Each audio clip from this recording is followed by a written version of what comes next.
دو عالم تھے، ایک حقیقتاً عالم، ایک حقیقتاً جاہل، ایک عاشق رسول تھا، ایک گستاخ رسول۔ مناظرہ ہو رہا تھا،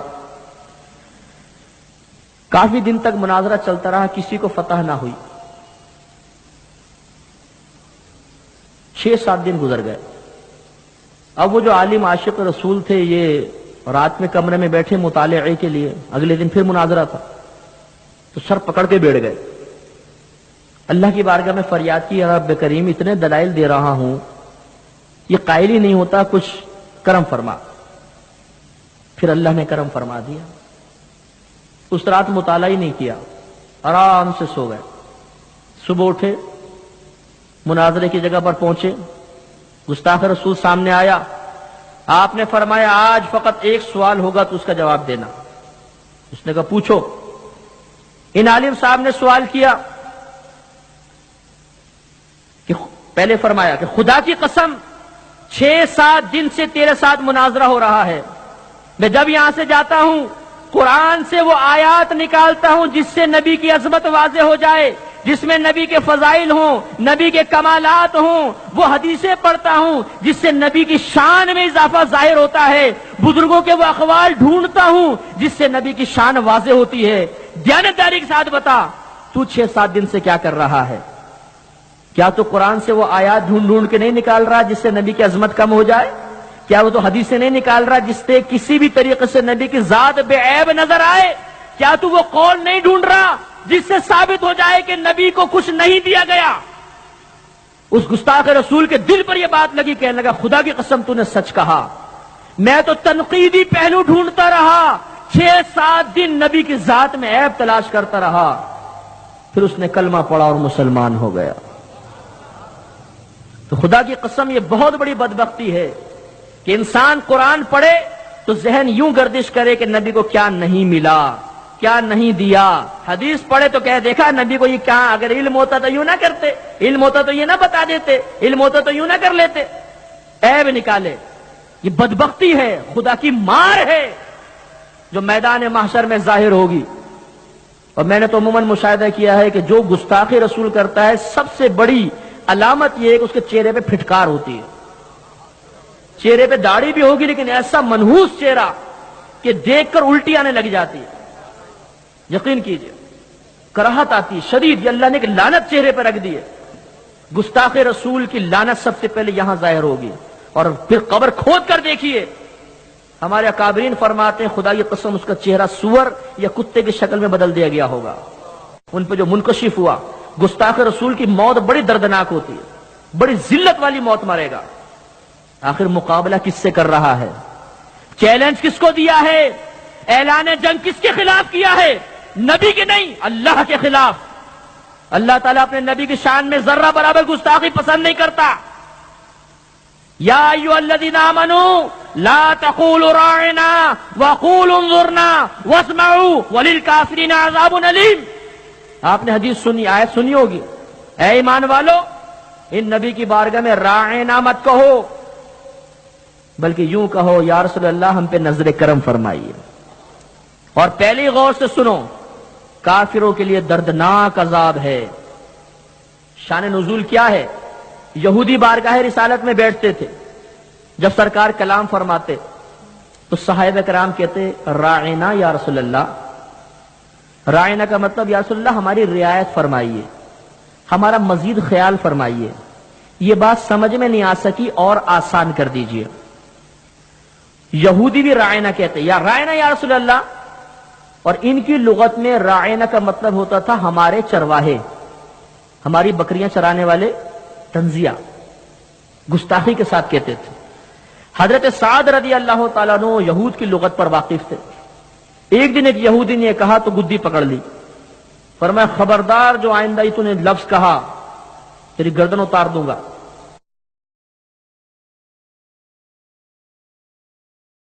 اور ایک روایت میں فرمایا کہ اے دشمن خدا تجھ پہ اللہ کی لعنت، خبردار جو تو نے آئندہ جملہ کہا۔ معلوم یہ ہوا جو گستاخ رسول ہو اس سے سخت الفاظ کے ساتھ تعبیر کرنا، مخاطب کرنا، یہ سنت صحابہ ہے۔ بعض لوگوں کو کہیں اخلاق یاد نہیں آئے گا، ماں بہن کی گالیاں بکیں گے، فلمیں دیکھیں گے، ڈرامے دیکھیں گے، اور جب گستاخ رسول کی باری آ گئی، بھائی کسی کو برا نہیں کہنا چاہیے، وہ بھی تو کلمہ پڑھتا ہے، وہ بھی تو نماز پڑھتا ہے، وہ بھی تو روزہ رکھتا ہے، کسی کو برا مت کہو، شستہ زبان استعمال کرو۔ صحابہ کرام سے جا کر پوچھئے، صحابہ کرام نبی کریم کے اخلاق کو اپنائے ہوئے تھے، انہوں نے درس دیا کہ گستاخ رسول کسی احترام کا مستحق نہیں ہوتا۔ اخلاق یہاں پر یہی ہے کہ اس کے ساتھ سخت جملہ استعمال کیا جائے، او دشمن خدا تجھ پہ اللہ کی لعنت ہو، اگر آئندہ زبان سے جملہ نکلا ہلاک کر دوں گا۔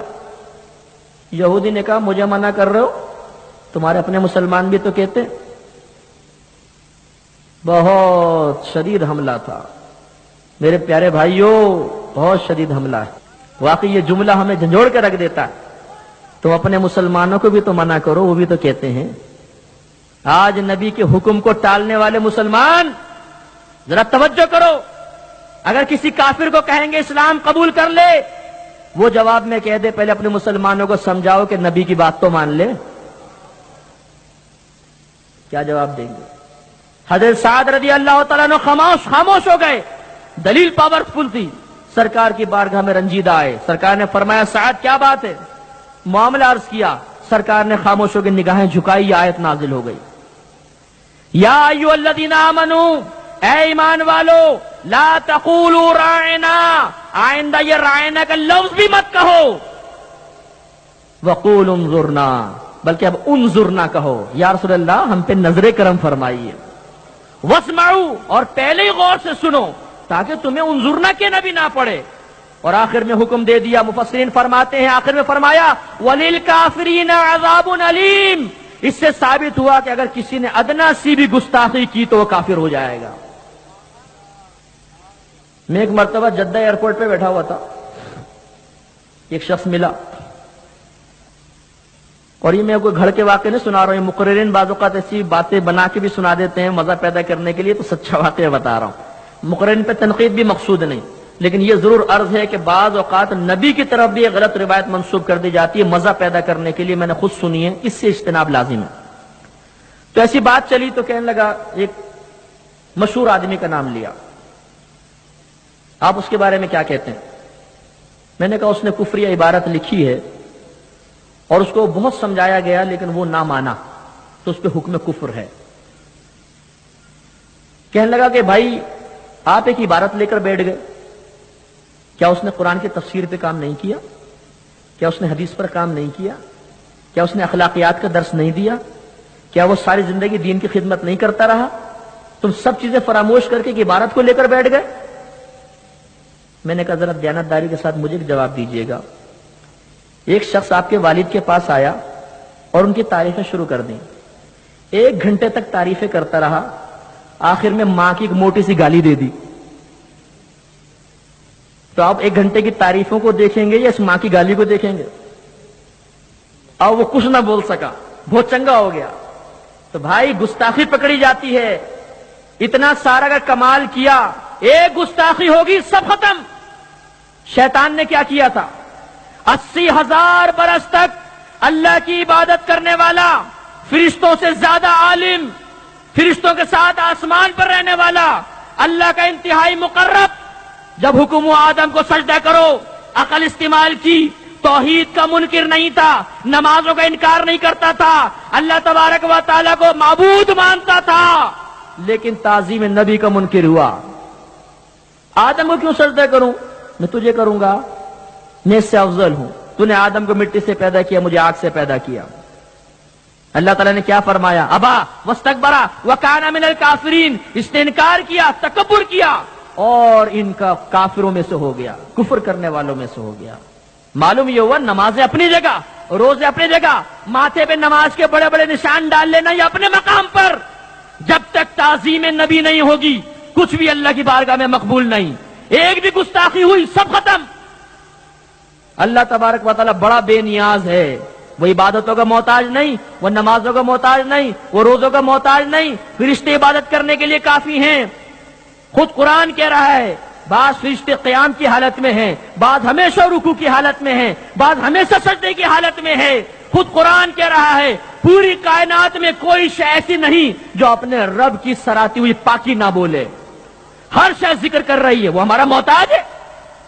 ہم سمجھتے ہیں گستاخی جتنی مرضی کرو، خالی نمازیں پڑھو، روزے رکھو، زکات دو، حج کرو تو انشاءاللہ مقبول ہو جائیں گے. نہیں، یہ فارمولہ جد امجد کا ہوگا. جد امجد شیطان تھا، یہ اس کا فارمولہ ہے اور فارمولہ ناکام ہوا. قرآن سمجھا رہا ہے، فیل ہو گیا، اس کی عقل گئی، راندہ درگاہ ہو گیا، قیامت تک کے لیے لعنت پڑتی رہے گی. سرکار بخاری کی روایت ہے، مال غنیمت تقسیم فرما رہے ہیں، پیچھے سے ایک شخص کھڑا ہوا. روایت میں آتا ہے کہ سر گنجا تھا، گھنی داڑھی تھی، آنکھیں اندر کو دھسی ہوئی تھیں، نشانیاں بڑی ٹائٹ ہے. کھڑا ہو گیا اور روایت میں آتا ہے نجد کا رہنے والا تھا.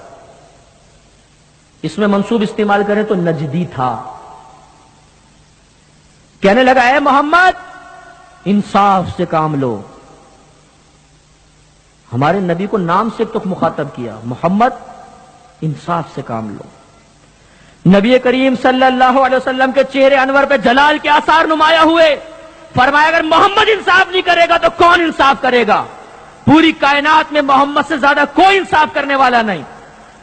عمر فاروق رضی اللہ تعالیٰ عنہ نے تلوار نکالی، یا رسول اللہ اجازت دیجئے اس منافق کی گردن اڑا دوں.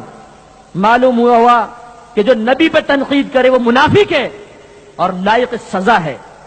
صحابہ کرام کا عقیدہ تھا وہ زندہ رہنے کے قابل نہیں ہے، لیکن بہرحال عوام کو قانون ہاتھ میں لینے کی اجازت بھی نہیں. سرکار نے فرمایا رہنے دو، اس کو جانے دو. وہ چلا گیا، غیبی نظر تھی.